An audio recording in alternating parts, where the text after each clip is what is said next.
मैंने कभी नहीं सोचा था कि मैं कभी ऐसी जगह जाऊंगा जहां इंडियन से ज्यादा रशियन नजर आते हैं, क्योंकि इसके बाद मैं पहुंच गया एक ऐसे हॉन्टेड हाउस में जिसके बारे में लोग कहते हैं कि रात होते ही वहां अजीब अजीब आवाजें गूंजने लगती है। और फिर मैं पहुंच गया एक ऐसे सीक्रेट बीच पार्टी में जहां मुझे खुद एक बाउंसर अंदर लेकर जा रहा था।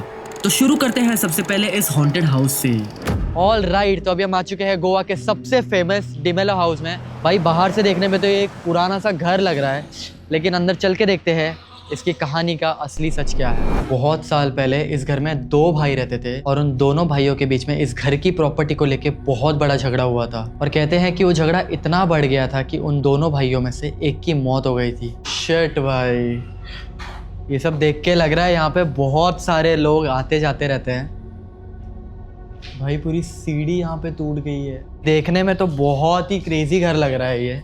यहाँ पे डरावना जैसा तो कुछ भी नहीं लग रहा है। रोशनी है, लाइट है, सब क्लियर ही है भाई। ऊपर का व्यू देखो एक बार।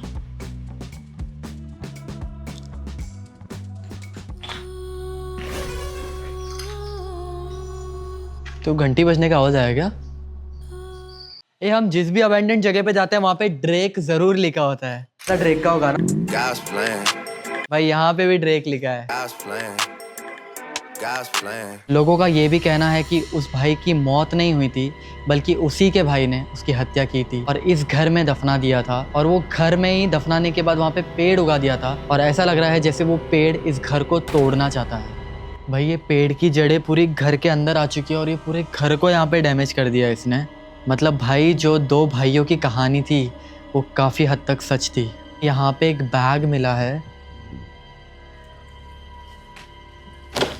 ओह शिट भाई, ये बैग पूरी तरह से यहाँ पे जम गया है।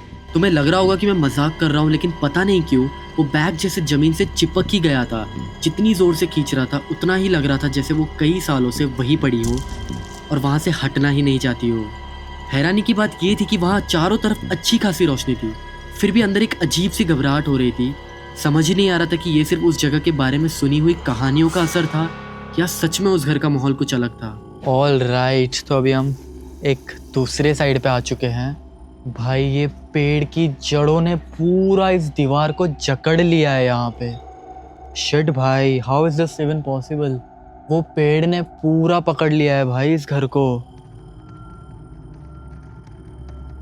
एक पल के लिए तो ऐसा महसूस हुआ मानो वो घर और वो पेड़ अब अलग चीजें नहीं रही। जैसे जैसे हम इस घर के अंदर बढ़ रहे थे, हर कमरा पिछले कमरे से ज्यादा अजीब लग रहा था।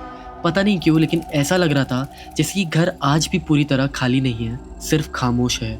अब इस कहानी में कितना सच है ये तो हम नहीं जानते हैं, लेकिन ये जगह देख के अब धीरे धीरे वो सारी चीज़ें सच लगने लगी है भाई।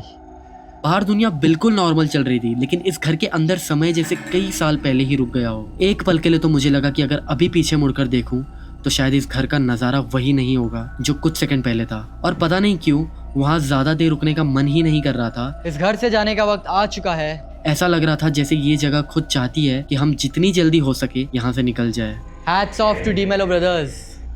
ये तो बस शुरुआत था, क्योंकि आगे हम ऐसी जगहों पर जाने वाले थे जहाँ जाने के बारे में मैंने कभी सोचा भी नहीं था। तो चलते हैं हमारी दूसरी लोकेशन पर, जिसे लोग रशियन बीच के नाम से जानते हैं। वहाँ जाने से पहले ही इतनी तेज बारिश शुरू हो गई थी, तभी हमें एक रशियन मिला जिसने हमारी हेल्प की और हमें उस बीच तक लेकर गया। ऑल राइट भाई, हमने इससे पहले एक हॉन्टेड हाउस एक्सप्लोर किया था जो कि था डिमेलो हाउस, और अभी हम आ चुके हैं। दिस बीच इज ऑफनली कॉल्ड द रशियन बीच, लेकिन हमें ऐसा लग रहा है हम गलत टाइम पे आ गए हैं। इट्स रेनिंग वेरी हेवीली और बहुत तेज विंड आ रही है यहाँ पे। इतनी तेज बारिश और इतनी हवा चल रही थी कि सामने क्या है वो भी ठीक से नहीं दिख रहा था। दूर दूर तक कोई इंसान नजर ही नहीं आ रहा था। उस टाइम तो सच में लग रहा था कि कहीं हम गलत जगह तो नहीं आ गए।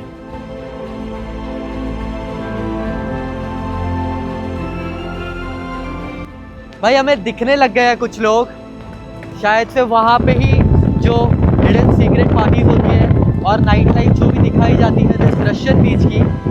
चलते हैं वहाँ पे, देखते हैं क्या सीन है। और जैसे ही बारिश के बीच हमें दूर कुछ शिप्स और लोगों की हलचल दिखाई देने लगी, तभी समझ आ गया कि हम सही जगह पहुंच चुके हैं।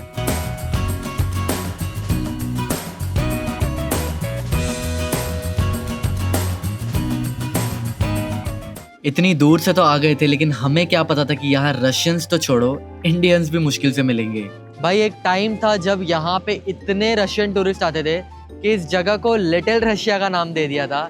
लेकिन अभी भाई कोई नहीं है यहाँ पे। बारिश का मौसम है और गलत सीजन में हम गोवा आ गए हैं। भाई अभी ज्यादा देर रुकने का तो यहाँ पे फायदा नहीं है, तो अभी हम जाने वाले एक ऐसी जगह, तुम खुद देख लो। तो अब बारी थी एक ऐसे सीक्रेट स्पॉट की जो किसी GTA की दुनिया से कम नहीं लग रहा था। बीच पर पहुंचते ही उस रात बॉलीवुड की बड़ी बड़ी पार्टीज चल रही थी, दूर से ही लाउड म्यूजिक की आवाज आ रही थी, पूरा एरिया लाइट से जगमगा रहा था। भाई पिछले पार्ट में गोवा का एक्सपीरियंस बहुत ही बेकार रहा था रेनी सीजन की वजह से। हल्की हल्की विंड तो अभी भी आ रही है, लेकिन this is how Goa feels like भाई।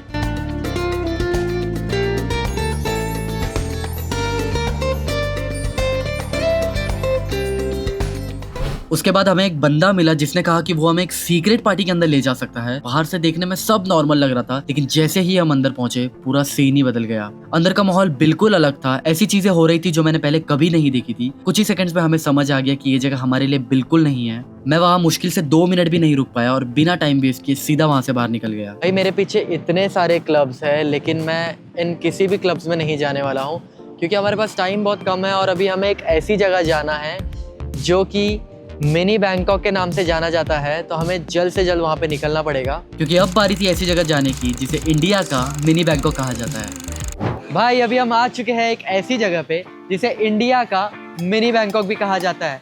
मेरा मतलब है कि अभी हम जाने वाले हैं टीटोज लेन के अंदर, जिस गली को अक्सर बदनाम गली भी कहा जाता है।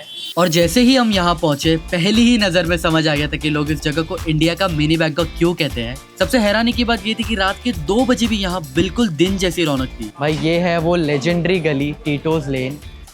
दिन खत्म होते ही यहाँ की रातें शुरू हो जाती है और जो चीजें हम सिर्फ मूवीज में देखते थे वो यहाँ खुलेआम हो रही थी। इतनी अजीब, अतरंगी और अनएक्सपेक्टेड जगह एक्सप्लोर करने के बाद मैंने सोचा क्यों ना इस जर्नी को एक यादगार एंडिंग दी जाए। इसलिए हम सीधा एक क्लब के अंदर पहुंच गए और शायद इसी तरह किसी ट्रिप का परफेक्ट एंड होना चाहिए, ना किसी टेंशन के साथ, ना किसी रिग्रेट के साथ, सिर्फ एक अच्छी मेमोरीज, एक जबरदस्त वाइब और चेहरे पर एक बड़ी सी स्माइल। और यकीन मानो जब एक दिन तुम 40 साल के होगे और अपनी पुरानी वीडियोस या फोटोज देखोगे तब व्यूज या लाइक्स याद नहीं आएंगे। याद आएगा कि तुमने अपनी जवानी कितनी खुलकर जी थी, कितनी कहानियां बनाई थी और कितनी यादें जमा की थी। इसलिए पैसा जरूर कमाओ, लेकिन उससे भी जरूरी है यादें कमाओ, क्योंकि आखिर में इंसान के पास सिर्फ उसकी मेमोरीज ही रह जाती है।